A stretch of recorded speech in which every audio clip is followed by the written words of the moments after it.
पास गया और बोला, भगवान, मेरा मन हर समय भटकता रहता है, मैं क्या करूं? बुद्ध मुस्कुराए और बोले, मन को जीतना ही सबसे बड़ी विजय है। इस वीडियो में हम जानेंगे बुद्ध की वही 7 शक्तिशाली विधियां जो आपके मन को स्थिर और शांत बना सकती है। कितनी बार सोचा होगा तुमने, अब मैं शांत रहूंगा, अब मैं ध्यान करूंगा, अब मैं पूरे फोकस के साथ काम करूंगा। लेकिन अगले ही पल वही मन तुम्हें फिर से खींच ले जाता है, उसी उलझन में, उसी चिंता में, उसी थकान में। कभी सोचा है क्यों हमारा मन कभी कभी हमारे ही खिलाफ हो जाता है? यही मन कभी तुम्हारा सबसे करीबी मित्र बन सकता है और कभी तुम्हारा सबसे बड़ा शत्रु। ये तुम्हें ऊंचाइयों तक भी पहुंचा सकता है और अंधेरे में भी गिरा सकता है। सबसे हैरानी की बात यह है, अधिकतर लोग अपने मन के गुलाम बनकर जीते हैं। उन्हें यह तक नहीं पता होता कि वे क्या सोच रहे हैं, क्यों सोच रहे हैं और उस सोच का उनके जीवन पर क्या प्रभाव पड़ रहा है। पर क्या तुमने कभी गौर किया है, जब मन शांत होता है तो सब कुछ सरल लगता है। काम में मन लगता है, निर्णय सही लगते हैं और जीवन थोड़ी देर के लिए ही सही लेकिन सुंदर और सरल महसूस होता है। लेकिन जब मन अशांत होता है, हर चीज उलझन बन जाती है। लोग चुभने लगते हैं, छोटी बातें भी भारी लगने लगती हैं और मन या तो क्रोधित रहता है या थका हुआ। यही मन है जो या तो तुम्हें आजादी देगा या बेचैनी की कैद में डाल देगा। अब असली सवाल है, इस मन को काबू में कैसे किया जाए? क्योंकि यही सबसे जरूरी काम है और शायद सबसे मुश्किल भी। हर कोई कहता है मन को शांत रखो, पर कोई ये नहीं बताता कि कैसे। आज का ये वीडियो इसी सवाल का जवाब है, वो भी आसान भाषा में, जीवन से जुड़े उदाहरणों के साथ और ऐसी तकनीकों के साथ जिन्हें तुम आज से ही आजमा सकते हो। ये कोई ऊपरी मोटिवेशन नहीं है, बल्कि एक आईना है जिसमें तुम अपना असली मन देख पाओगे। क्योंकि जब तक तुम यह नहीं समझोगे कि तुम्हारा मन तुम्हें कहां कहां बहका रहा है, तब तक तुम उसे नियंत्रित नहीं कर पाओगे। गौतम बुद्ध ने कहा था, जैसे एक शिकारी अपने कुत्ते को सिखाता है, वैसे ही मन को ध्यान के द्वारा प्रशिक्षित करना पड़ता है, वरना मन तुम्हें खींचकर वहीं ले जाएगा जहां तुम जाना नहीं चाहते। हर दिन यही हो रहा है, मन तुम्हें घसीटकर उलटी दिशा में ले जा रहा है। अब कल्पना करो, अगर तुमने अपने मन को कंट्रोल करना सीख लिया तो क्या होगा? तुम अधिक शांत रहोगे, तुम्हारे निर्णय बेहतर होंगे, बेवजह की पीड़ा खत्म होगी और सबसे जरूरी बात, तुम्हारे जीवन की कमान तुम्हारे हाथ में होगी, ना कि उस मन की जो हर समय इधर उधर भटकता है। इसलिए इस वीडियो को बस मत देखो, इसे महसूस करो, समझो और खुद से जुड़ो। अब समय है उस यात्रा की शुरुआत का, जहां तुम जानोगे वो 7 शक्तिशाली विधियां जो तुम्हारे मन को ना केवल शांत करेंगी बल्कि तुम्हारे जीवन को उस दिशा में मोड़ेंगी जहां तुम मालिक हो और मन तुम्हारा सेवक। कभी गौर किया है, जब हम दौड़ते हैं, चलते हैं या कोई मेहनत का काम करते हैं, तब दिमाग खुद ब खुद शांत हो जाता है। इसका कारण है मन और शरीर का गहरा संबंध। हम में से अधिकतर लोग अपनी सबसे बड़ी लड़ाई खुद से लड़ते हैं, वो जो बाहर नहीं दिखती पर अंदर हर रोज थकाती है। हर बात पर बार बार सोचते रहना, सब कुछ ठीक होते हुए भी बेचैनी का बने रहना और एक सवाल बार बार उठना, मैं ऐसा क्यों सोच रहा हूं? दरअसल जब शरीर रुक जाता है तब दिमाग दौड़ने लगता है। कभी बैठकर घंटों मोबाइल चलाया है या बस छत की ओर घूरते हुए बैठे रहे हो? तब क्या मन शांत था? नहीं ना, बल्कि तब सोच और तेज हो जाती है। डर, पछतावे, चिंता, पुरानी बातें सब दिमाग में घूमने लगती हैं। अब याद करो, जब तुम दौड़ने गए थे या शरीर से कोई मेहनत वाला काम किया था, तब दिमाग वैसा भाग रहा था क्या? नहीं, क्योंकि जब शरीर चलता है सोच थक जाती है। मन को शांत करना है तो पहले शरीर को हिलाओ। शरीर निष्क्रिय होगा तो दिमाग बेचैन हो जाएगा और जब शरीर सक्रिय होगा तो मन खुद स्थिर हो जाएगा।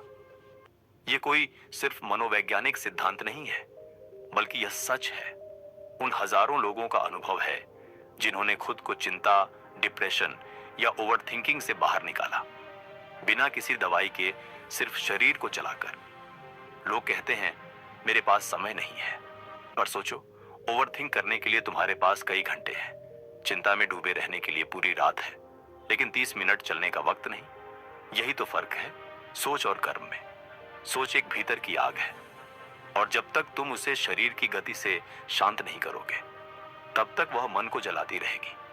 जो अग्नि को भड़काती है, वही हवा उसे शांत भी कर सकती है। अगर आज तुम्हारा मन तुम्हारे बस में नहीं है, तो हो सकता है कि तुमने अपने शरीर को उसकी मर्जी पर छोड़ रखा है। अक्सर लोग कहते हैं, मन बड़ा चंचल है, मैं चाहकर भी कुछ नहीं कर पाता। लेकिन कोई उनसे यह क्यों नहीं पूछता, तू बैठा क्यों है भाई? अगर विचार तुम्हें परेशान कर रहे हैं, तो उन्हें जवाब दो।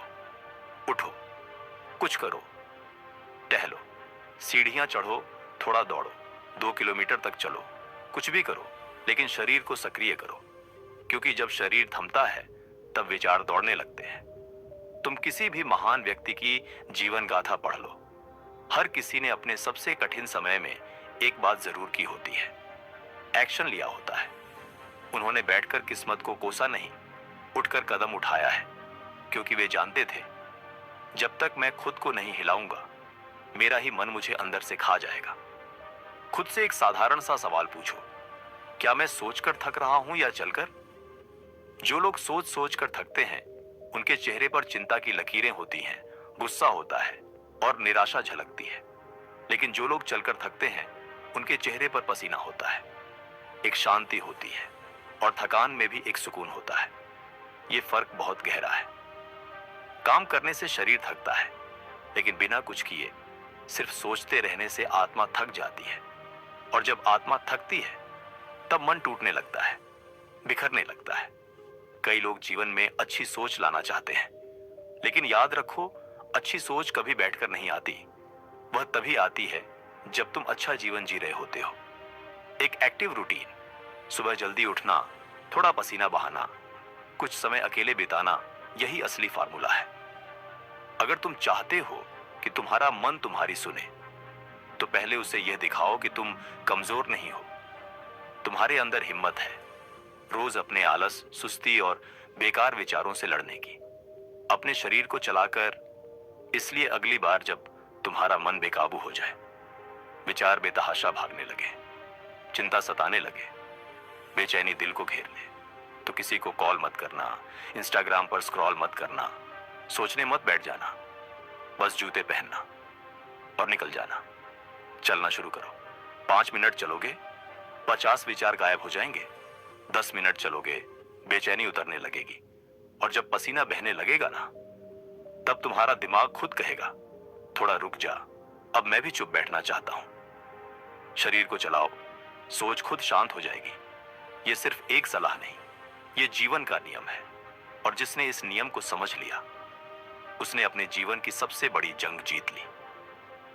क्या तुमने कभी सोचा है, हम जैसा सोचते हैं वैसा क्यों सोचते हैं? कभी कोई बात बेवजह क्यों परेशान कर जाती है? कभी कभी मन अचानक भारी क्यों हो जाता है, जबकि बाहर की दुनिया में सब कुछ ठीक होता है? जब हम खुद से पूछते हैं, मुझे क्या हो गया है, तो उसका जवाब बाहर नहीं, हमारे अंदर जा रहे इनपुट में छुपा होता है। आज का इंसान अपने शरीर की सफाई तो करता है, लेकिन मन की सफाई को भूल गया है, क्योंकि उसे यह समझ ही नहीं है कि मन पियो पियो मन भी गंदा हो सकता है। जैसे अगर तुम गंदा पानी पियोगे तो शरीर बीमार होगा, वैसे ही अगर तुम रोज गंदे विचार, फालतू बातें, झूठा दिखावा और उल्टा पुल्टा कंटेंट अपने अंदर भरोगे, तो दिमाग भी बीमार हो जाएगा। मन कभी खाली नहीं रहता, वो हर वक्त कुछ ना कुछ लेता है, सुनता है, देखता है, महसूस करता है, और धीरे धीरे वही बन जाता है। अगर तुम दिन भर सोशल मीडिया पर रहो, ऐसे वीडियो देखो जिनमें लोग एक दूसरे को नीचा दिखा रहे हो, चीख रहे हो, झूठ फैला रहे हो, तो वही सब तुम्हारे मन में उतर जाएगा। और फिर तुम्हें लगेगा, मैं कम हूं, सब मुझसे आगे निकल गए। जबकि हकीकत ये है, वो सब सिर्फ दिखावा है। जैसे तुम हर दिन सिर्फ चॉकलेट खाओगे तो शरीर मीठे का आदी हो जाएगा, वैसे ही जब तुम रोज कंपैरिजन, निगेटिविटी और फालतू चीजें देखोगे, तो तुम्हारा दिमाग भी उसी का एडिक्ट बन जाएगा। फिर जब तुम्हें शांति चाहिए होगी, चैन चाहिए होगा, तो दिमाग तुम्हें वही गंदगी मांगकर परेशान करेगा, वही शोर, वही झूठा डोपामिन, वही दिखावा। लोग कहते हैं, मेरा मन बहुत परेशान रहता है, पर वे ये नहीं देखते कि उन्होंने दिन भर अपने मन को क्या क्या दिखाया, क्या क्या सुनाया। जैसे किसी गाड़ी में डीजल डालो और फिर उससे पेट्रोल की स्पीड मांगो, वैसे ही अगर तुमने अपने दिमाग में दिन भर कचरा डाला है तो शांति की उम्मीद मत करना। तो फिर उसमें से अमृत कैसे निकलेगा? इसलिए सबसे पहली बात समझो, अगर मन को नियंत्रण में लाना है तो सबसे पहले उसके इनपुट को सुधारना होगा। जो तुम देख रहे हो वही तुम्हारे विचार बनते हैं, जो सुन रहे हो वही तुम्हारी भावनाओं का आकार लेता है, जो पढ़ रहे हो वही तुम्हारा नजरिया बन जाता है। कई बार लोग पूछते हैं कि मैं सकारात्मक सोच लाना चाहता हूं, दूसरों के लिए अच्छा करना चाहता हूं, लेकिन मेरा मन साथ नहीं देता। मन तब तक साथ नहीं देगा जब तक तुम उसे सही चीजें नहीं दोगे। वो लड़का जो सुबह उठते ही सबसे पहले मोबाइल उठाता है और एक के बाद एक इंस्टाग्राम स्टोरीज, रील्स और बेकार की तुलना देखता है, उसका दिन शुरुआत से ही जहर से भर जाता है। ऐसा दिन कभी स्थिर नहीं हो सकता और ये आदत धीरे धीरे उसे अंदर से खोखला बना देती है। अब सवाल है कि इसका हल क्या है? कैसे हम अपने इनपुट को शुद्ध करें, कैसे सोच को एक सही दिशा दें? तो सबसे पहले अपने कंटेंट को छांटना शुरू करो। सब कुछ जो सब देख रहे हैं जरूरी नहीं कि वो तुम्हारे लिए भी सही हो। तुम्हारे मन का रिमोट तुम्हारे हाथ में होना चाहिए, किसी एल्गोरिदम के नहीं। सुबह उठो और कम से कम आधा घंटा सिर्फ खुद के साथ बिताओ। न स्क्रीन, न शोर, बस शांति। और फिर उस वक्त कुछ ऐसा पढ़ो या सुनो जो तुम्हारे भीतर मजबूती पैदा करे। कोई प्रेरक किताब, ध्यान की थोड़ी प्रैक्टिस, कोई शांत संगीत या कोई कहानी जो तुम्हारे अंदर कुछ गहरा जगा दे। धीरे धीरे तुम्हारा मन खुद कहेगा, अब मुझे वो पुराना शोर नहीं चाहिए, अब मुझे सुकून चाहिए। तुम वही इंसान बन सकते हो जिसकी सोच गहरी हो, जिसकी निगाहों में स्थिरता हो और जिसकी मौन उपस्थिति भी शांति फैला दे। लेकिन उसके लिए तुम्हें अपने इनपुट पर काम करना होगा। तुम्हें अपने मन के द्वार पर एक प्रहरी खड़ा करना होगा जो हर चीज को अंदर जाने से पहले पूछे, क्या ये मेरे लायक है? क्या ये मुझे बेहतर बनाएगा? क्या ये मुझे सच्चे मार्ग पर रखेगा? सोशल मीडिया पर वक्त बिताओ, पर उसे बर्बाद मत करो। अपने इंस्टाग्राम फीड को ऐसे लोगों से भरो जो तुम्हें सोचने पर मजबूर करें, जो तुम्हें कुछ सिखाएं, जो सच्चाई दिखाएं। हर दिन एक ऐसी चीज देखो, पढ़ो या सुनो जो तुम्हारे अंदर के इंसान को जगा दे। चाहे वो एक वीडियो हो, कोई लेख हो, कोई पॉडकास्ट या एक ऐसी बात जो तुम्हारे दिल दिमाग को गहराई से छुए। लोगों की सोच और उनके कर्म में असली अंतर यही होता है। कुछ लोग सिर्फ सोचते रहते हैं कि उन्हें शांति चाहिए, लेकिन कुछ लोग उसे पाने के लिए अपनी आदतें बदलते हैं। फर्क सोच में नहीं, इनपुट में होता है। कर्म वही बदलते हैं जिनकी सोच बदलती है, और सोच वही बदलती है जो अपने इनपुट को पूरी तरह से शुद्ध कर लेते हैं। आज से, अभी से एक फैसला लो। तुम्हारा मन कोई कचरे का डिब्बा नहीं है कि कोई भी आए और उसमें कुछ भी फेंक जाए। तुम्हारा मन तुम्हारा मंदिर है, और जो भी उसमें प्रवेश करेगा वह तुम्हारे भविष्य की नींव बनेगा। इसलिए ध्यान से देखो, ध्यान से सुनो, ध्यान से पढ़ो, क्योंकि अंत में वही बाहर निकलेगा जो तुमने भीतर लिया है। कभी कभी मन इतना बोलता है, इतना शोर करता है कि लगता है जैसे दिमाग अब फट ही जाएगा। एक के बाद एक विचार आते जाते हैं, रुके बिना, थमे बिना। कभी कोई छोटी सी बात पूरी जिंदगी पर भारी पड़ जाती है। नींद आती है, लेकिन सोच रुकती नहीं। किसी से बात भी कर लो तो भी मन में शांति नहीं आती। और सबसे तकलीफदेह बात यह है जब हम खुद से भी ये नहीं समझा पाते कि मन इतना बोझिल क्यों लग रहा है। ये वही क्षण होते हैं जब सबसे ज्यादा जरूरत होती है लिखने की। हाँ, सिर्फ एक पेन और एक कागज। आज की दुनिया में हम बोलना जानते हैं, पर खुद से बात करना भूल गए हैं। मोबाइल से टाइप कर सकते हैं, लेकिन हाथ से कागज पर मन की बात उतारने की आदत हम भूल गए हैं। और यही वो दूरी है जो हमें अपने सबसे सच्चे मित्र खुद से दूर कर देती है। जब दिमाग शोर मचाए, जब सोचें उलझें, जब हल ना मिले, तब बस एक ही काम करो, पेन उठाओ और मन को बहने दो। लिखो, जैसा मन कहे वैसा लिखो। कोई फिल्टर मत लगाओ, कोई फॉर्मेट मत ढूंढो, कोई सही गलत का डर मत रखो। पन्ने पर जो चाहे लिखो, गुस्सा, दर्द, उलझन, बकवास सब बहने दो। यही असली सफाई है। ये कोई दिखावटी जर्नलिंग नहीं, ये मन की गहराई तक की सफाई है। जैसे हर रोज शरीर को नहलाते हो, वैसे ही रोज मन को खाली करना भी जरूरी है। नहीं तो विचार अंदर सड़ने लगते हैं, जमा होते हैं और अंत में हमारी शांति को निगल जाते हैं। लोग कहते हैं मन भारी है। मैं कहता हूं कागज क्यों खाली है? क्योंकि जब आप लिखते हो तो पहली बार आपके विचार आपके सामने आकार लेते हैं। जो बातें बस दिमाग में उलझी हुई थी, वो जब शब्दों का रूप लेती है तो हम उन्हें महसूस कर पाते हैं, समझ पाते हैं और सबसे जरूरी बात, छोड़ पाते हैं। और यही तो चाहिए ना हमें, कोई ऐसा तरीका जिससे हम खुद को हल्का कर सकें, बिना किसी से कुछ कहे, बिना किसी शर्म या झिझक के। एक बार कोशिश करके देखो, उस चीज को लिख डालो जो तुम्हें महीनों से परेशान कर रही है, जिसके बारे में तुम किसी से खुलकर बात नहीं कर पाए, जो हर रोज तुम्हारे मन की दीवारों से टकरा रही है। जब वह सब कागज पर उतरता है तो ऐसा लगता है जैसे किसी ने दिमाग से कोई बहुत भारी बोझ उतार दिया हो। इसीलिए मैं कहता हूं, लिखना ही इलाज है। लिखना ही पहला कदम है उस मन की ओर जो शांत हो, साफ हो और समझदार हो। कुछ लोग कहते हैं हमें तो लिखना नहीं आता। अरे भाई, तुम्हें कोई इनाम नहीं जीतना है, सिर्फ खुद से सच्चा होना है। अगर तुम्हें मन का बोझ हल्का करना है तो शब्दों का सहारा लेना ही पड़ेगा। गुस्सा है तो लिख दो, मैं गुस्से में हूं। डर लग रहा है तो लिखो, मुझे डर लग रहा है। अगर आज अच्छा लग रहा है तो उसे भी लिखो, आज मन खुश है। धीरे धीरे ये शब्द तुम्हारे दोस्त बन जाते हैं, तुम्हारा आईना बन जाते हैं। और सबसे कमाल की बात, जब महीनों बाद इन पन्नों को फिर से पढ़ते हो तो तुम खुद को देखकर चौंकते हो, मैं कितना बदल गया हूं। और यही तो असली जीत है, जब तुम्हें खुद में फर्क नजर आए।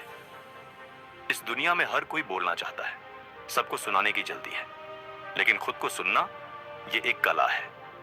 और लिखना वो कला सीखने का सबसे सरल रास्ता। अगर तुम्हारा मन बहुत बकबक करता है तो उसका माइक छीन लो और एक पेन दे दो, देखना वो चुप हो जाएगा। क्योंकि मन को बस यही चाहिए, बोलने की पूरी आजादी और सुनने वाला सिर्फ तुम। कभी सोचा है जब तुम्हारे पास करने को कुछ नहीं होता तो दिमाग खुद से लड़ना शुरू कर देता है। छोटी छोटी बातें अचानक बड़ी लगने लगती हैं। जो कल तक मजाक था आज दिल पर लगने लगता है। बीती बातें, अनकही बातें सब मन में उथल पुथल मचाने लगती हैं। और फिर हम सोचते हैं मैं इतना बेचैन क्यों हूं, क्यों दिमाग बिना वजह परेशान कर रहा है, क्यों? क्योंकि मन खाली है। और एक खाली मन शैतान का घर बन जाता है। ये कोई साधारण कहावत नहीं है, ये एक चेतावनी है। मन को काम चाहिए। जैसे बच्चे को खेलने के लिए खिलौना चाहिए, वैसे ही मन को एक लक्ष्य चाहिए, एक दिशा चाहिए। वरना यही मन जो तुम्हारा साथी है, तुम्हारा सबसे बड़ा दुश्मन बन सकता है। जब मन खाली होता है तो वह चला जाता है बीते हुए पलों के कब्रिस्तान में। उसने ऐसा क्यों किया? काश मैं ऐसा कर पाता। मेरे साथ ही क्यों? क्या मैं इतना कमजोर हूं? ऐसे सवाल जो तोड़ते हैं पर कभी जवाब नहीं देते। इसलिए अगर तुम सच में शांति चाहते हो तो अपने मन को एक काम दो, कोई लक्ष्य, कोई सपना, कोई ऐसा काम जिसमें तुम्हारा मन डूब जाए, जहां वह उलझे नहीं बल्कि समर्पित हो जाए। याद रखो, तुम्हारा मन बहुत ताकतवर है, पर जब वह खाली होता है तो वह अपनी पूरी ताकत तुम्हारे खिलाफ लगा देता है। जैसे एक धारदार तलवार जो सुरक्षा भी दे सकती है और जरा सी चूक पर चोट भी। जब कोई उद्देश्य नहीं होता तब मन अपनी ही उलझनों में फंस जाता है और फिर तुम सोचते हो मुझे एंजाइटी हो रही है, स्ट्रेस आ रहा है, डर लग रहा है। पर असल में यह सब मन का एक ही संदेश होता है, मुझे कोई दिशा दो, कोई उद्देश्य दो। जरूरी नहीं कि वह उद्देश्य बहुत बड़ा हो। एक छोटी सी आदत से शुरुआत करो, कोई नई चीज सीखो, कोई छोटा सा मिशन अपनाओ जिसमें तुम खुद को बेहतर बना सको। तुम देखोगे जैसे ही तुम्हारा मन काम में लगेगा, उसका शोर संगीत में बदल जाएगा। विचार स्पष्ट होंगे, भावनाएं स्थिर होंगी और वही मन जो कभी तुम्हें परेशान करता था अब तुम्हें ऊंचाई की ओर ले जाने लगेगा।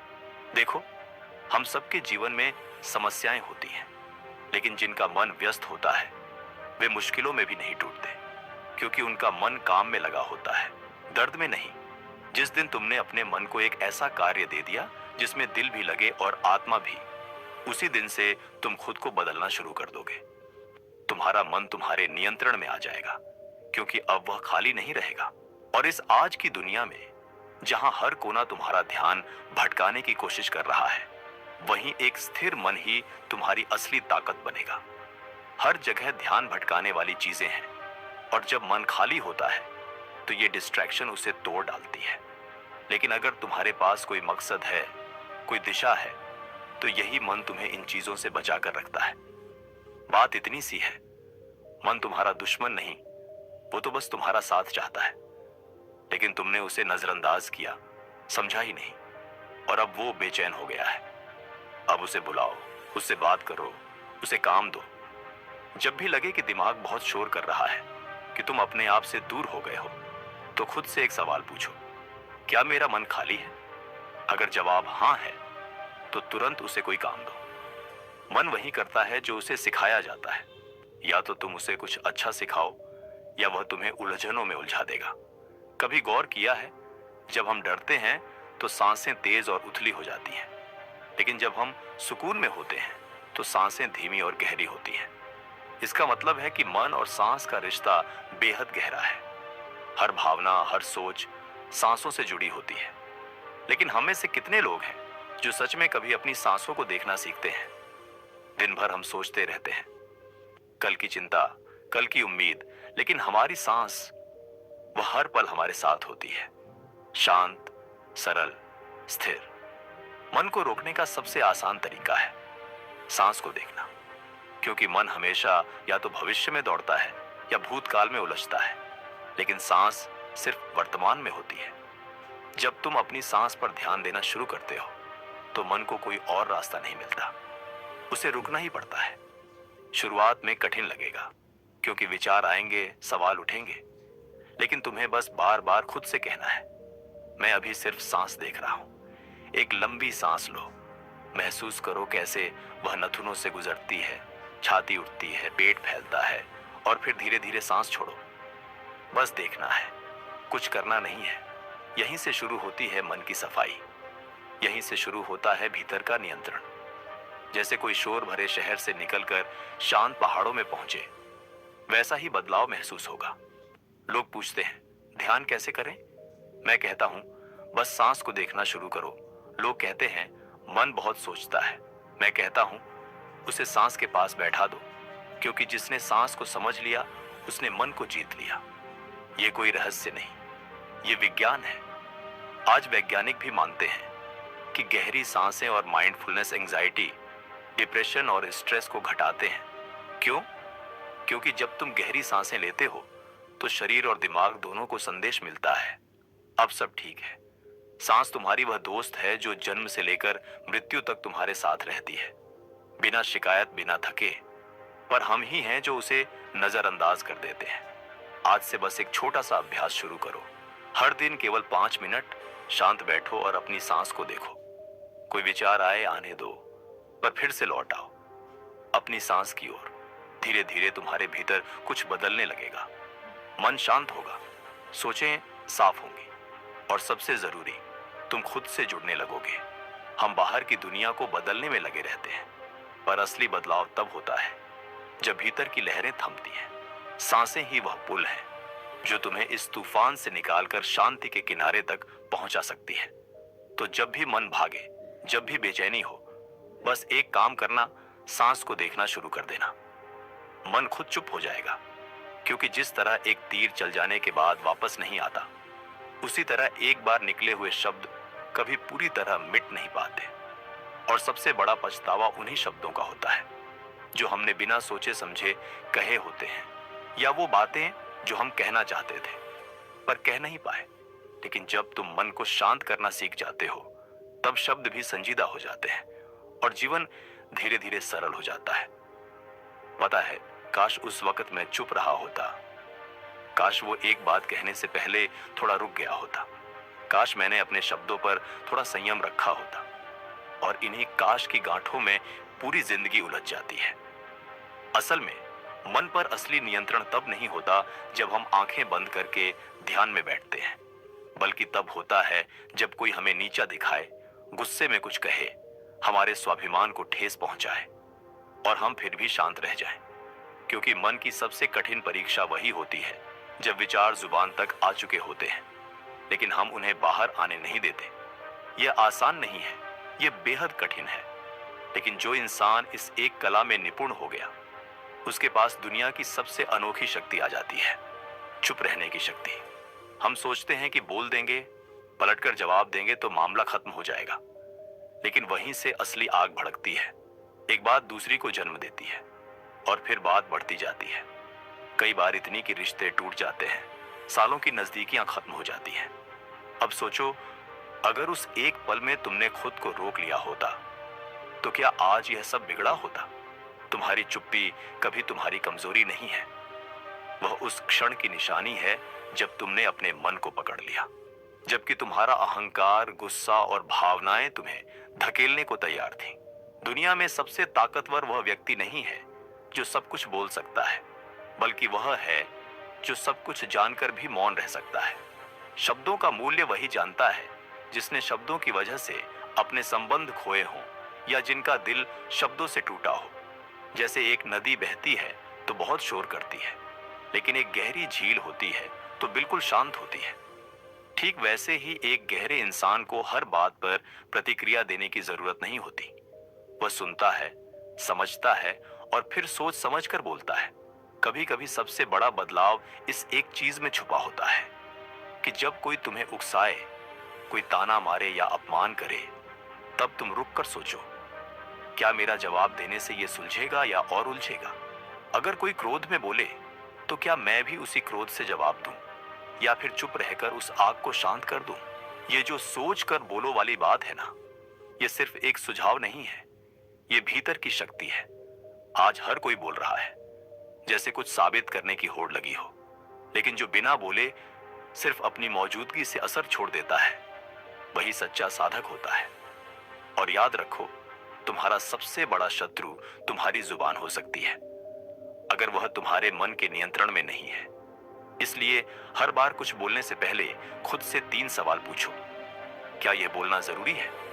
क्या इससे किसी का भला होगा? क्या मैं चुप रहकर ज्यादा समझदारी दिखा सकता हूं? यही वह एक पल का ठहराव है जहां से असली ध्यान शुरू होता है। ध्यान सिर्फ आंखें बंद करना नहीं है, ध्यान वह स्थिति है जब बाहर कोलाहल हो और तुम भीतर शांत रहो, जब भीतर क्रोध उठ रहा हो और जुबान पर मौन हो। अगर तुम सच में अपने मन पर नियंत्रण पाना चाहते हो तो बोलने से पहले रुकना सीखो। वह एक पल तुम्हें बहुत कुछ सिखा सकता है, रिश्तों को बचा सकता है, तुम्हारे मान सम्मान की रक्षा कर सकता है, और सबसे जरूरी, तुम्हारे भीतर की शांति लौटा सकता है। चुप रह जाना कोई हार नहीं है, चुप रह जाना सबसे बड़ी जीत है। हम अक्सर अपने विचारों को ही अपनी पहचान मान लेते हैं। जब कोई नकारात्मक विचार आता है तो हम सोचते हैं, मैं ऐसा हूं। जब चिंता मन में उठती है तो लगता है, मैं ही परेशान हूं। पर क्या हम सच में अपने विचार हैं? सोचो, जब तुम किसी चीज को देख रहे होते हो तो देखने वाला कौन है? तुम्हारा दिमाग? नहीं, वह तुम हो, तुम्हारी आत्मा, तुम्हारा चेतन स्वरूप। वही जो विचारों को देख सकता है, वही जो हर भावना को महसूस कर सकता है। मैं सोच नहीं हूं। यह बात जितनी साधारण दिखती है उतनी ही गहराई लिए हुए है। जब तुम यह समझ जाते हो कि तुम अपने विचार नहीं हो, तभी मन से आजादी शुरू होती है। क्योंकि विचार तो बादल जैसे होते हैं, आते हैं, मंडराते हैं और फिर चले जाते हैं। लेकिन जो तुम हो वह तो आसमान है, अडिग, न बदलने वाला, शांति से भरा हुआ। जब मन विचलित हो, विचार परेशान करने लगे, तो बस एक कदम पीछे हटो, उन्हें देखो, पर खुद को उनसे अलग रखो। जैसे कोई फिल्म चल रही हो, तुम दर्शक हो, अभिनेता नहीं। यही समझ तुम्हें भीतर की स्थिरता देती है, वह शांति देती है जो किसी भी बाहरी परिस्थिति से डगमगाए नहीं। मैं अपने विचार नहीं हूं। इस एक बोध से जीवन की सबसे बड़ी मुक्ति शुरू होती है, क्योंकि इस विजय के साथ तुम अपने मन को वश में कर सकते हो, तनाव से मुक्त हो सकते हो और भीतर की शांति को पा सकते हो। यह कोई जादू या रहस्य नहीं है, बल्कि आत्मबोध की एक सरल यात्रा है। जब तुम खुद को अपने विचारों से अलग करके पहचानते हो, तभी तुम मन की जंजीरों को तोड़ पाते हो, और तब जीवन तुम्हें एक नए दृष्टिकोण से दिखाई देने लगता है, जहां न कोई डर होता है, न कोई क्रोध, न ही कोई चिंता, बस एक गहरी स्थायी शांति। तो आज से एक नियम बनाओ, जब भी कोई विचार तुम्हें विचलित करे, एक क्षण ठहरो और कहो, मैं यह विचार नहीं हूं, मैं वह हूं जो इसे देख रहा है। यही तुम्हारा सबसे मजबूत हथियार है, यही तुम्हारी सबसे सशक्त शक्ति है। और जब यह बात तुम्हारे अनुभव में उतर जाएगी, तब तुम देखोगे कि मन अब तुम्हारे नियंत्रण से बाहर नहीं जाएगा।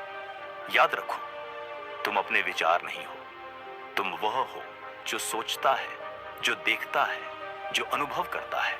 तुम्हारे जीवन की सबसे बड़ी लड़ाई तुम्हारे भीतर ही होती है, तुम्हारे और तुम्हारे मन के बीच। यह मन जो हर पल कहीं दौड़ता है, जो तुम्हें असंख्य अनचाहे विचारों और बेचैनियों में घसीटता है, वही तुम्हारा सबसे बड़ा प्रतिद्वंद्वी भी है। लेकिन क्या तुम जानते हो, इस मन को शांत करने का सबसे सहज और प्रभावशाली तरीका क्या है? ध्यान। ध्यान कोई रहस्यमय विधि नहीं है, यह एक सरल अभ्यास है, जिसे यदि रोजाना केवल 10 मिनट दिया जाए, तो यह तुम्हारे पूरे दिन को और धीरे धीरे तुम्हारे जीवन को बदल सकता है। कल्पना करो, अगर तुम्हारे पास कोई रिमोट कंट्रोल होता, जिससे तुम अपने विचारों की उथल पुथल को एक बटन से शांत कर सकते, तो क्या तुम उसे नहीं अपनाते? ध्यान वही रिमोट कंट्रोल है। जब तुम प्रतिदिन ध्यान करते हो, तो तुम्हारा मन एक जगह ठहरना सीखता है, वह तुम्हारी सुनता है, तुम्हारी सोच स्पष्ट होती है, तुम्हारी भावनाएं स्थिर होती हैं, और सबसे अहम बात, तुम्हें अपने भीतर की शक्ति का साक्षात्कार होता है। ध्यान में बैठकर जब तुम केवल अपनी सांसों पर ध्यान देते हो, तो तुम अपने भीतर की हर हलचल को देखना शुरू करते हो, बिना किसी प्रतिक्रिया के। यही अभ्यास तुम्हारे मन को प्रशिक्षित करता है कि वह व्यर्थ की बातों में न उलझे, वह हर परिस्थिति में स्थिर रहना सीखे। जैसे एक कुशल खिलाड़ी मैदान में अपने हर कदम पर नियंत्रण रखता है, वैसे ही ध्यान तुम्हें अपने ही मन का सिद्ध खिलाड़ी बना देता है। यह प्रक्रिया NNJ के इमी धीरे धीरे प्रभाव दिखाती है, लेकिन जब असर होता है, तो वह भीतर तक गहराई से उतरता है। ध्यान से मन में शांति बसती है, विचार संयमित होते हैं, और दिन भर की व्यस्तता के बीच भी तुम अपने केंद्र में टिके रहते हो। और जब मन शांत होता है, तो जीवन की सबसे कठिन समस्याएं भी हल्की लगने लगती हैं।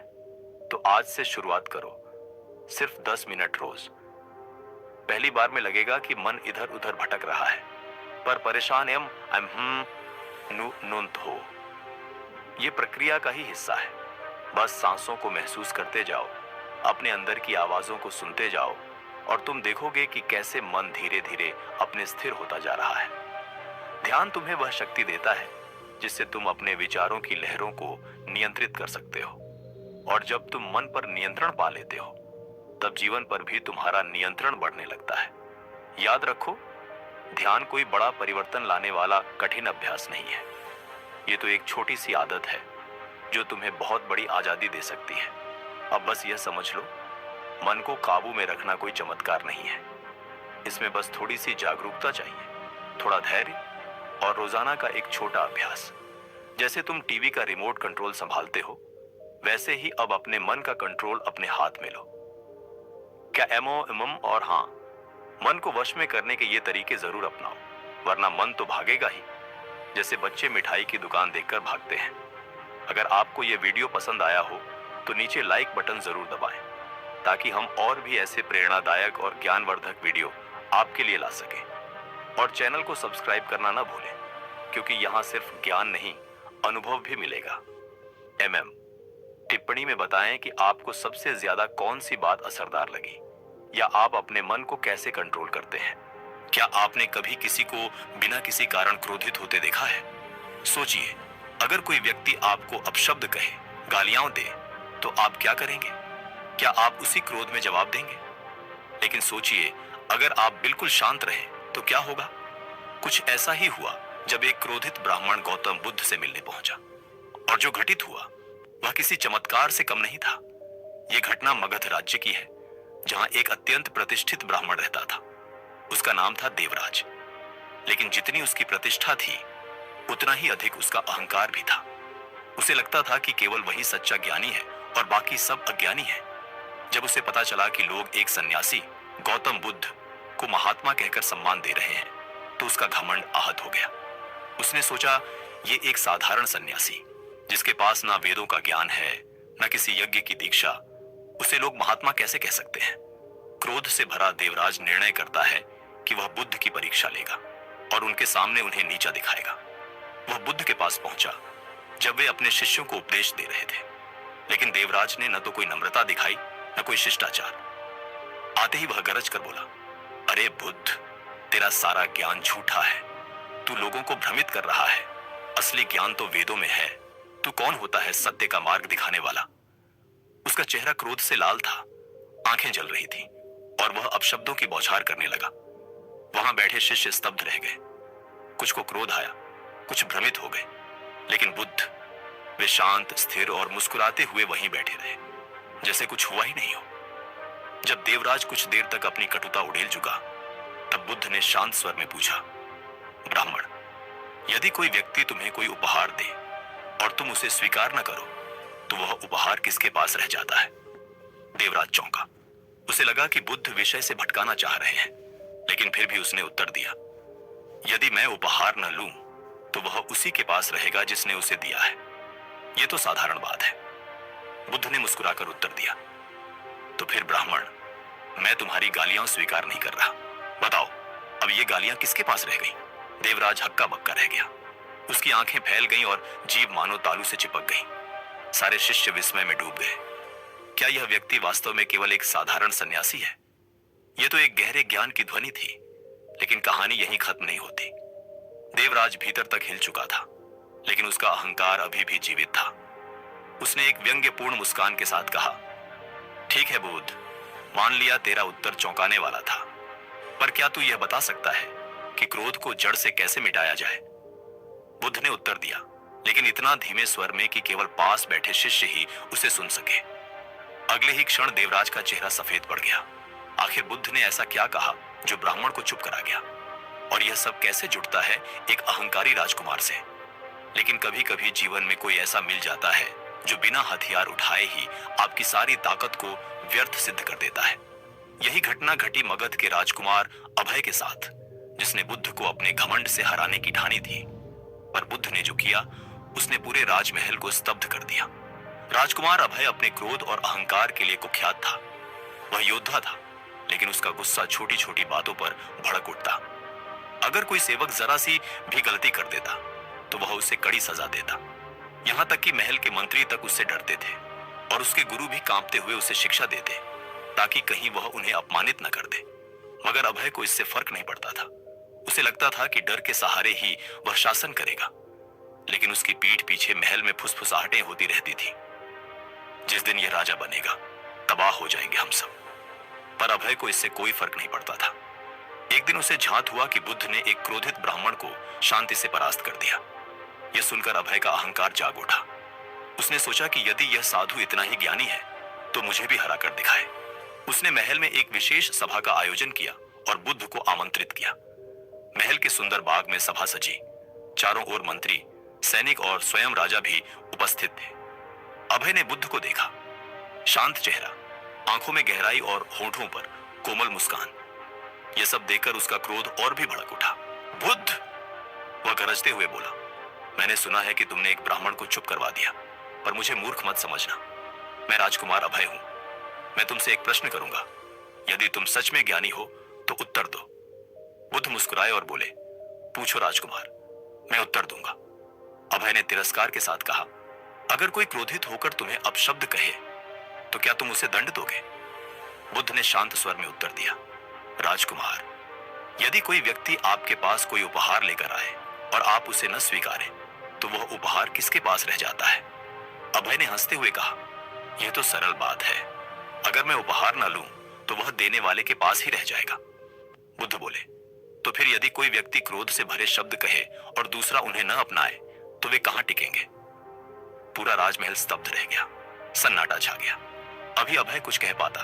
बुद्ध ने कहा, परंतु राजकुमार, लगता है कि आप क्रोध की असली शक्ति को अभी नहीं समझते।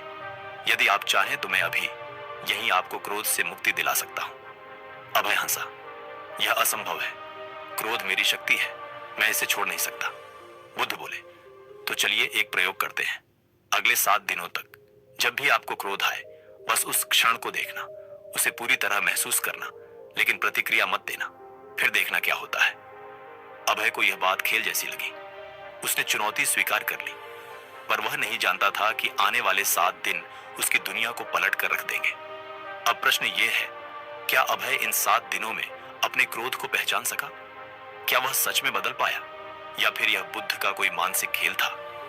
और इन 7 दिनों में वह रहस्यमयी साधु कौन था जो महल में अचानक प्रकट हुआ और जिसने अभय के जीवन को नई दिशा दे दी?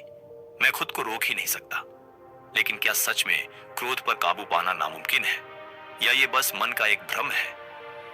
यही प्रश्न राजकुमार अभय के भीतर लगातार गूंजता रहा जब उसने बुद्ध की दी हुई 7 दिन की परीक्षा को स्वीकार किया। उसे यह जानना था कि क्या सच में क्रोध को वश में किया जा सकता है या नहीं, लेकिन जो अनुभव उसने किया वो उसकी सोच से कहीं आगे था। पहले दिन तो सब सामान्य था, महल में शांति का माहौल था, और अभय इस पूरी परीक्षा को कोई बड़ा खेल नहीं समझ रहा था। उसके मन में हल्की हंसी थी कि यह भी कोई साधना है, क्रोध को रोकना कोई धनुष बाण चलाने जैसा थोड़ी है। लेकिन जैसे ही शाम हुई, पहली परीक्षा सामने आ गई। भोजन करते समय एक नौकर से अनजाने में पानी का पात्र गिर गया और वो अभय की ओर छलक पड़ा। सामान्यतः अभय उसी क्षण उस सेवक को दंड देता, लेकिन जैसे ही उसने क्रोध से चिल्लाने के लिए मुंह खोला, बुद्ध के शब्द स्मरण में आ गए, गुस्सा आए तो बस उसे देखो, लेकिन प्रतिक्रिया मत दो। अभय ने खुद को रोका, पर उसका चेहरा लाल हो गया, उसकी मुट्ठियां तन गई, भीतर गुस्से की ज्वाला धधक रही थी। वो बोला नहीं, बस चुप रहा और चौंक गया कि कुछ ही मिनटों बाद वो अग्नि शीतल होने लगी। उसने पहली बार अनुभव किया कि जब क्रोध को बाहर ना निकालो तो वह खुद भी क्षीण होने लगता है। अगले दिन भी यही क्रम चला। बार बार उसे गुस्सा आता, लेकिन वह रोक लेता। अब वह एक नई बात नोट कर रहा था, गुस्सा रुकता नहीं है, वह कुछ समय के लिए आता है, और यदि उसे प्रतिक्रिया न मिले तो वह खुद ही समाप्त हो जाता है। उसे यह सोचकर हैरानी हुई कि अब तक मैं गुस्से को सच मानता था, पर यह तो सिर्फ एक क्षणिक भाव है जो मेरी अनुमति से ही टिकता है। परंतु 5वें दिन कहानी में एक नया मोड़ आ गया, जब एक रहस्यमयी साधु महल के द्वार पर आया। वह काले वस्त्रों में था और उसकी आंखों में गहराई थी। उसने द्वारपाल से कहा, मुझे राजकुमार अभय से मिलना है। जब अभय साधु से मिलने गया तो वह मुस्कुराया और बोला, राजकुमार, सुना है तुम क्रोध पर नियंत्रण का अभ्यास कर रहे हो। लॉक। अभय ने हां में सिर हिलाया। साधु बोला, तो क्या तुम मुझे गुस्सा दिला सकते हो? Component placement. अभय चौंका। क्या? स्विंग? साधु ने सोचा यह तो उलटी बात कर रहा है, लेकिन फिर उसने उसे नीचा दिखाने की नीयत से अपशब्द कहे, अपमानजनक बातें कही, यहां तक कि उस पर कटाक्ष भी किया, लेकिन वह साधु सिर्फ मुस्कुराता रहा, जैसे कुछ हुआ ही ना हो। अंत में अभय ने हार मान ली। तब साधु ने कहा, राजकुमार, तुम चाहे जितने अपशब्द कहो, लेकिन जब मैं उन्हें स्वीकार ही नहीं करता तो वे मुझे कैसे छू सकते हैं? Component placement. अभय का मुख खुला का खुला रह गया। उसे पहली बार यह एहसास हुआ कि क्रोध सामने वाले की बातों से नहीं, हमारी स्वीकृति से उपजता है। लेकिन यह अनुभव भी अंतिम नहीं था। 7वें दिन परीक्षा कठिनतम हो गई। उसका सबसे प्रिय सेवक गलती से उसकी वह तलवार गिरा बैठा जो उसके पिता ने उसे भेंट दी थी। वह टूट गई और अभय का चेहरा आग सा लाल हो गया। उसका मन चीखने को तैयार था, हाथ उठने ही वाला था कि भीतर से एक आवाज आई, क्या यह क्रोध मुझे कुछ दे रहा है या मुझसे कुछ छीन रहा है? सही, लेकिन क्या यह सदा के लिए मिटाया भी जा सकता है? बुद्ध ने उसे एक अद्भुत प्रयोग करने को कहा, जिससे यह पता चल सकेगा कि क्रोध को जड़ से खत्म किया जा सकता है या नहीं। और यही प्रयोग जुड़ा है एक क्रोधी व्यापारी की उस कहानी से, जो हर बात पर चिल्लाता था, लेकिन बुद्ध की एक बात ने उसकी पूरी जिंदगी बदल दी। क्या आप जानते हैं कौन था वो व्यापारी और क्या कहा बुद्ध ने? तीसरे दिन कुछ अनोखा हुआ। बालक ने गुस्से में कहा, बूढ़े आदमी, तू मेरे पास क्यों बैठा है? जा यहां से, वरना पत्थर मारूंगा। सेठ ने फिर भी कुछ नहीं कहा। उसकी आंखों में सिर्फ करुणा थी, कोई डर नहीं, कोई जवाब नहीं। बालक चुप हो गया। इतनी शांति, इतनी सहनशीलता उसने कभी नहीं देखी थी। पहली बार वह उलझन में पड़ गया। अगले कुछ घंटों में बालक ने फिर कुछ नहीं कहा। वह बस सेठ की आंखों में देखता रहा। रात हुई तो बालक बोला, तुम कौन हो? क्यों आए हो? सेठ ने जवाब दिया, मैं बस तुम्हारे साथ 3 दिन बिताने आया हूं। बालक बोला, तुम मुझसे डरते नहीं, मुझसे नफरत भी नहीं करते, फिर तुम जैसे हो वैसे क्यों हो? सेठ मुस्कुराया और बोला, क्योंकि मैंने सीखा है कि क्रोध एक बीमार सोच है जो दूसरों से नहीं खुद से जुड़ी होती है। बालक चुप हो गया। अगली सुबह बालक ने सेठ से माफी मांगी और धीरे धीरे उसका स्वभाव बदलने लगा। 3 दिन पूरे हुए और सेठ बुद्ध के पास लौटा। सेठ की आंखों में चमक थी, मन में एक नई अनुभूति। उसने बुद्ध से कहा, हे तथागत, अब मैं समझ गया, क्रोध तब तक रहता है जब तक हम उसे प्रतिक्रिया से पोषित करते हैं। जब हम बस उसे देखें, समझें और प्रतिक्रिया न दें तो वह सूख जाता है। बुद्ध मुस्कुराए और बोले, शाबाश सेठ, तुमने अंतिम रहस्य को जान लिया है। क्रोध को हमेशा के लिए समाप्त करना संभव है जब हम उसे समझकर उसकी जड़ों को पहचान लें, और उसकी जड़ है हमारा अहंकार, असुरक्षा और प्रतिक्रिया देने की आदत। जब ये नहीं रहते तो क्रोध भी नहीं रहता। सेठ की आंखों से आंसू बह निकले। वह अब सेठ नहीं रहा, वह अब एक नया मनुष्य था, शांत, सजग और स्वतंत्र। क्या आपने कभी सोचा है कि असली आनंद कहां छिपा है? धन में, शोहरत में, रिश्तों में या किसी और चीज में? श्रीधर सेठ अब वह व्यक्ति नहीं रहा था जो कभी अपने क्रोध और घमंड में डूबा हुआ था। बुद्ध से क्रोध और अहंकार का स्रोत जान लेने के बाद वह भीतर से शांत होने लगा था, लेकिन अब एक नई बेचैनी उसके अंदर सिर उठाने लगी थी। उसने बुद्ध से पूछा, हे प्रभु, अगर क्रोध और अहंकार खत्म हो जाए तो फिर सच्चा सुख कहां मिलेगा? बुद्ध शांत स्वर में बोले, इस प्रश्न का उत्तर तुम्हें मैं नहीं दे सकता। इसके लिए तुम्हें एक किसान से मिलना होगा जो तुम्हें एक टूटी हुई मिट्टी की हांडी की कहानी सुनाएगा। श्रीधर सेठ हैरान रह गया। एक किसान और एक हांडी। परंतु उसने अब बुद्ध पर संपूर्ण विश्वास कर लिया था, इसलिए बिना प्रश्न किए चल पड़ा उस किसान की खोज में। गांव की ओर यात्रा साधु से अब किसान तक कई दिन पैदल चलने के बाद वह एक छोटे शांत गांव में पहुंचा। वहां एक बूढ़ा किसान था, पुराने कपड़े, टूटी झोपड़ी और सूखी जमीन, लेकिन उसके चेहरे पर एक ऐसी मुस्कान थी जैसी सेठ ने पहले कभी किसी अमीर आदमी के चेहरे पर नहीं देखी थी। सेठ ने उससे पूछा, क्या आप ही वो किसान हैं जिसके पास सच्चे आनंद का रहस्य है? किसान हंस पड़ा। आनंद? बेटा, आनंद तो उसी दिन आया जब मेरी मिट्टी की हांडी टूट गई। सेठ चौंका। हांडी टूटी और तुम्हें आनंद मिला? किसान बोला, सुनो, एक समय मैं अपनी उसी मिट्टी की हांडी से बहुत मोह करता था। उसमें ही पानी रखता, उसे चमकाता और सोचता, अगर ये टूट गई तो मैं क्या करूंगा? पर एक दिन वह गिरकर टूट गई। मैं क्रोधित हुआ, दुखी भी, लेकिन उस रात पहली बार मैंने खुलकर आसमान देखा और महसूस किया कि मैं अब उस बोझ से मुक्त हूं। मैं तब समझा कि आनंद किसी वस्तु में नहीं होता, बल्कि उस वस्तु से हमारी जो अपेक्षा होती है उसी में बंधन होता है। बूढ़ा किसान बोला, आनंद बाहरी चीजों में नहीं, भीतर की स्वीकृति में है। सेठ अब समझ चुका था, जिस दिन हम किसी चीज से जुड़ाव छोड़ देते हैं, चाहे वह चीज हमारी पहचान हो, धन हो, सम्मान हो या कोई हांडी ही क्यों ना हो, उसी दिन हम मुक्त हो जाते हैं। बुद्ध सही कहते थे, जब अहंकार मिटता है तब क्रोध जाता है, और जब अपेक्षा मिटती है तब सच्चा आनंद मिलता है। और तब श्रीधर सेठ मुस्कुराया, वही मुस्कान जो उस किसान के चेहरे पर थी। लेकिन क्या यह सफर यहीं खत्म हो गया? नहीं, अब एक अंतिम मोड़ बाकी था, जहां उसे खुद को पूरी तरह खो देना था और वहीं मिलना था अपने आप से। क्या श्रीधर अब सच्चे आत्मज्ञान की ओर बढ़ेगा? और कौन देगा उसे उसकी अंतिम आंखें खोलने वाली शिक्षा? श्रीधर सेठ बुद्ध के पास वापस लौटा और बोला, हे बुद्ध, अब मैं समझ गया हूं कि सच्चा आनंद किसी भी वस्तु या पहचान से बंधने में नहीं, बल्कि आंतरिक स्वतंत्रता में है। बुद्ध मुस्कुराए और बोले, शाबाश सेठ, लेकिन एक आखिरी कदम बाकी है, सच्ची करुणा की परीक्षा। सेठ थोड़ा चौंका, क्या अब भी कुछ बाकी है? बुद्ध ने उत्तर दिया, अगर जीवन में कुछ भी स्थायी नहीं है तो फिर जीवन का असली उद्देश्य क्या है, यह जानने के लिए नगर के बाहर एक भूखे कुत्ते की सेवा करो। सेठ तुरंत निकल पड़ा। नगर के बाहर उसे एक कंकाल जैसा दुबला पतला, बीमार और भूखा कुत्ता दिखाई दिया। उसके शरीर पर घाव थे और वह हिल भी नहीं पा रहा था। सेठ को उस पर दया आ गई। वह दौड़कर पास के बाजार गया, रोटी और दूध लेकर लौटा और कुत्ते के सामने रख दिया, लेकिन कुत्ते ने कुछ नहीं खाया। सेठ ने गौर किया कि कुत्ते के मुंह में घाव है, वह खा नहीं पा रहा। अब उसे समझ आया कि अगर वह इस कुत्ते को बचाना चाहता है तो उसे खुद अपने हाथों से खाना खिलाना होगा। लेकिन जैसे ही यह विचार आया, उसके अंदर से घिन की लहर उठी। मैं एक अमीर सेठ हूं, ये गंदा कुत्ता, ये बदबू, मैं इसे कैसे छू सकता हूं? फिर उसे बुद्ध की बात याद आई। सच्ची करुणा वही होती है जहां तुम अपने अहंकार और घृणा को छोड़ देते हो। सेठ ने गहरी सांस ली, रुमाल निकाला, दूध में भिगोया और धीरे धीरे कुत्ते के मुंह में निचोड़ने लगा। कुत्ता धीरे धीरे दूध पीने लगा। सेठ के मन में एक अद्भुत शांति और संतोष उमड़ पड़ा। तभी कुछ राहगीर वहां से गुजरे। किसी ने हंसते हुए कहा, अरे देखो, अमीर सेठ अब कुत्तों को दूध पिला रहा है।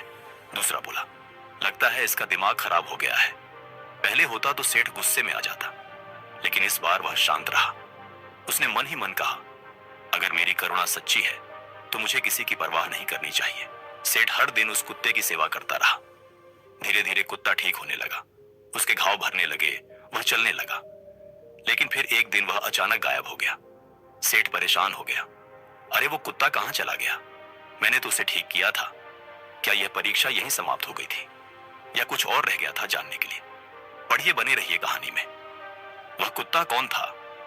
सेठ उस झोपड़ी के सामने खड़ा था जहां वृद्ध विधवा अपने अकेलेपन में जीवन जी रही थी।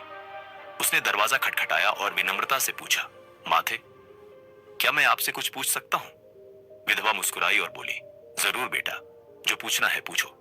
सेठ बोला, क्या इंसान को जीवन भर सिर्फ दूसरों के लिए ही जीना चाहिए? क्या खुद के लिए कुछ भी नहीं बचता?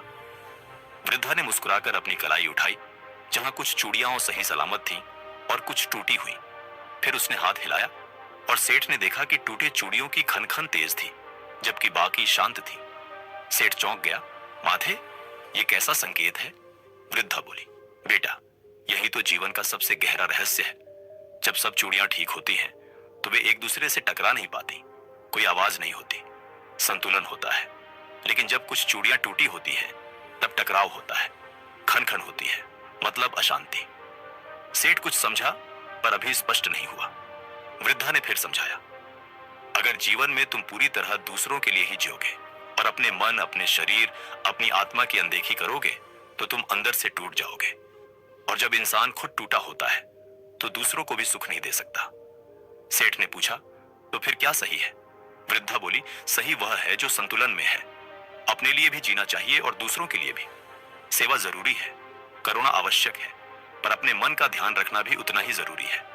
अगर तुम केवल बाहर बहोगे तो अंदर सूख जाओगे, और अगर केवल अपने अंदर ही उलझे रहोगे तो बाहर की दुनिया से कट जाओगे। जीवन वही सुंदर है जो इन दोनों के बीच संतुलन रखे। सेठ अब पूरी तरह समझ चुका था। यह अंतिम शिक्षा थी जो बाकी सभी शिक्षाओं को जोड़ती थी। वह वृद्धा को प्रणाम कर झोपड़ी से बाहर आया। उसका मन अब पूर्ण शांत था। उसने क्रोध से मुक्ति पाई, अहंकार त्यागा, सच्चे आनंद को जाना, करुणा को जिया और अब जीवन के संतुलन को समझ लिया। अब वह न तो अधिक बोलता था, न ही भीतर कुछ छुपाता था। वह बस शांत था, संपूर्ण रूप से शांत। और यही थी बुद्ध की अंतिम यात्रा की पूर्णता। लेकिन क्या यह वास्तव में अंत था? शायद नहीं, क्योंकि जीवन एक यात्रा है और हर उत्तर के बाद एक नया प्रश्न जन्म लेता है। क्या शून्यता ही जीवन का अंतिम सत्य है? और अगर सब कुछ असर है तो फिर हम क्यों जीते हैं? इन उत्तरों के लिए उसे अब अपने अस्तित्व से मिलना था। अगर तुम सिर्फ दूसरों के लिए खुद को पूरी तरह मिटा दोगे तो एक दिन टूट जाओगे, और जब कोई टूटता है तो जीवन से संतुलन भी चला जाता है। वृद्धा ने कहा, पहली सीख यही है बेटा, खुद को मत भूलो। श्रीधर सेठ अब ध्यानपूर्वक सुन रहा था। वृद्धा बोली, अगर कोई स्त्री विधवा हो जाए तो क्या उसका सारा जीवन बस दूसरों के लिए होना चाहिए? नहीं बेटा, उसे अपने जीवन का भी ध्यान रखना चाहिए। अपनी खुशी, अपने सुख और अपनी जरूरतों का भी सम्मान करना चाहिए। ठीक इसी तरह जीवन में संतुलन आवश्यक है। अगर तुम केवल दूसरों के लिए जियोगे तो एक दिन खुद को खो दोगे, और अगर तुम सिर्फ अपने लिए जियोगे तो अहंकार में डूब जाओगे। फिर वृद्धा ने दूसरी सीख दी, नदी और किनारे का नियम। वह पास की बहती नदी की ओर इशारा कर बोली, देखो, यह नदी कितनी सुंदर लग रही है, लेकिन अगर इसके दोनों किनारे ना हो तो यह पानी चारों ओर फैल जाएगा और किसी दिशा में नहीं बहेगा। उसी प्रकार जीवन में भी दो किनारे जरूरी है, एक करुणा और दूसरा आत्म देखभाल। अगर तुम पूरी तरह सेवा में डूब जाओ और खुद को भुला दो तो तुम भी बिखरी हुई नदी की तरह दिशाहीन हो जाओगे। लेकिन अगर केवल खुद को ही महत्व दोगे तो करुणा मर जाएगी। इसलिए जीवन में दोनों का संतुलन चाहिए। अब सेठ को सब कुछ साफ साफ समझ आने लगा था। उसने हाथ जोड़कर कहा, माथे, अब मैं समझ गया, जीवन सिर्फ दूसरों के लिए या सिर्फ अपने लिए नहीं है, बल्कि दोनों का संतुलन ही सच्चा सुख है। वृद्धा मुस्कुराई और बोली, शाबाश बेटा, जब तक मनुष्य यह संतुलन नहीं सीखता, वह कभी भी सच्चा आनंद नहीं पा सकता। श्रीधर सेठ ने उनके चरण छुए और वापस बुद्ध के पास लौट आया। बुद्ध की अंतिम सीख बुद्ध ने उसकी ओर देखा और मुस्कुराकर पूछा, क्यों सेठ, तुम्हें अपने प्रश्न का उत्तर मिल गया? सेठ ने सिर झुका लिया और कहा, हां हे बुद्ध, अब मैं समझ गया हूं कि जीवन का सच्चा सुख करुणा और आत्म देखभाल के बीच संतुलन में है। अगर हम केवल दूसरों के लिए जीते हैं तो खुद को खो देते हैं, और अगर केवल अपने लिए जीते हैं तो अपने भीतर अहंकार को जन्म देते हैं। लेकिन जब हम इन दोनों का संतुलन साधते हैं, तभी हम सच्चे सुख को प्राप्त करते हैं। बुद्ध ने सिर हिलाया और बोले, यह है जीवन की अंतिम सीख। लेकिन क्या यही अंत था? नहीं, अब भी एक अंतिम प्रश्न शेष था। अगर जीवन में संतुलन सबसे आवश्यक है, तो इस संतुलन को बनाए रखने का सबसे सरल उपाय क्या है? बुद्ध ने उसकी ओर देखा और कहा, अब तुम्हें मेरी सबसे कठिन सीख को जानना है, मौन की शक्ति। अगर तुम जीवन का अंतिम सत्य समझना चाहते हो तो जाओ और उस गूंगे साधु से मिलो। गूंगा साधु? सेठ चौंका, यह कौन है? लेकिन अब उसे समझ आ गया था कि बुद्ध के हर वचन में गहरा अर्थ होता है। वह बिना किसी संदेह के उस रहस्यमयी साधु की खोज में निकल पड़ा। गूंगा साधु और मौन का रहस्य नगर से दूर एक घने जंगल के बीच एक साधु तप में लीन था।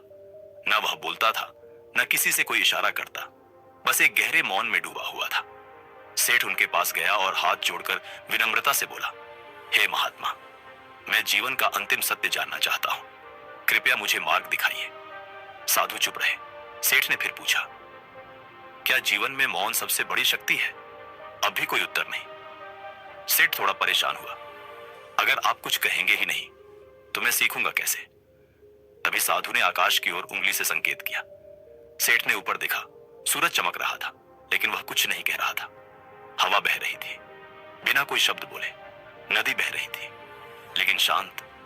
तभी सेठ को पहला बोध हुआ, मौन ही सबसे गहरी वाणी है। साधु कुछ नहीं बोले, लेकिन सेठ के भीतर जैसे कोई द्वार खुल गया। उसे लगा शब्द भ्रम पैदा कर सकते हैं, लेकिन मौन सत्य की ओर ले जाता है। अब उसे धीरे धीरे समझ आ रहा था कि कभी कभी सबसे बड़ा ज्ञान शब्दों के बिना आता है। दूसरी सीख, कब बोलना कब चुप रहना। तभी जंगल में एक विचित्र घटना घटी। एक शिकारी वहां आया। उसने साधु को देखा और पूछा, क्या आपने इस रास्ते से कोई हिरण जाते देखा है? साधु मौन रहे। शिकारी ने फिर पूछा, क्या आप गूंगे हैं? साधु अब भी शांत। शिकारी छिड़कर वहां से चला गया।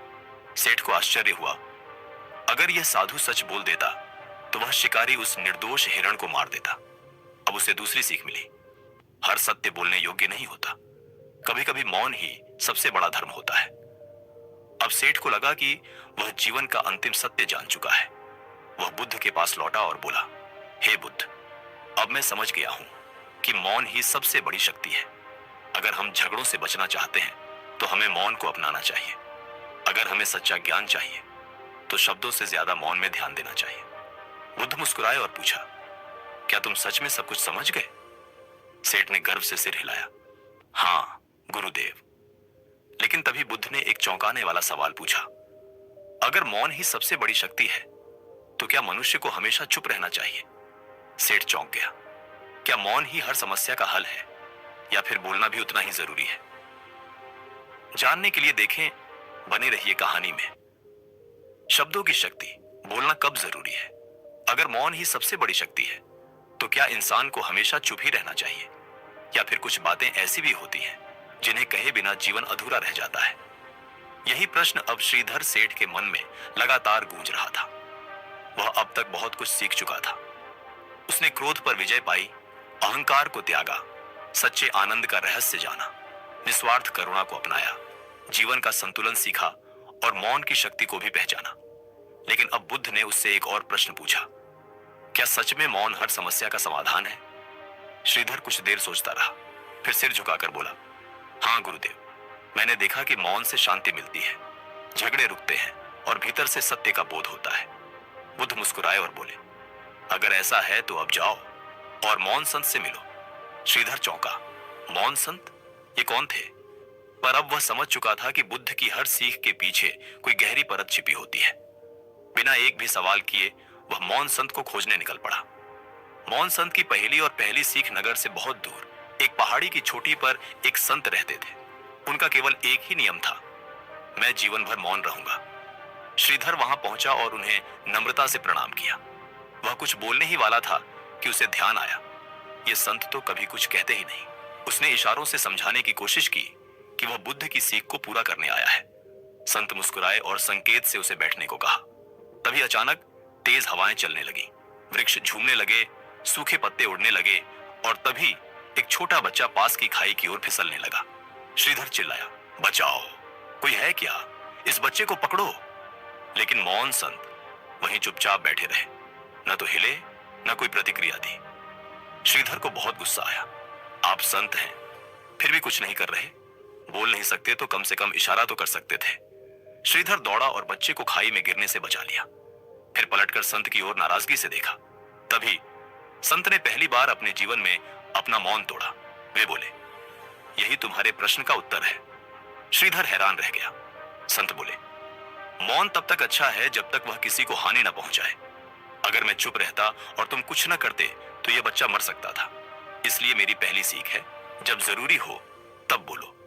श्रीधर को ऐसा लगा मानो किसी ने उसके भीतर की सारी भ्रांतियां तोड़ दी हो।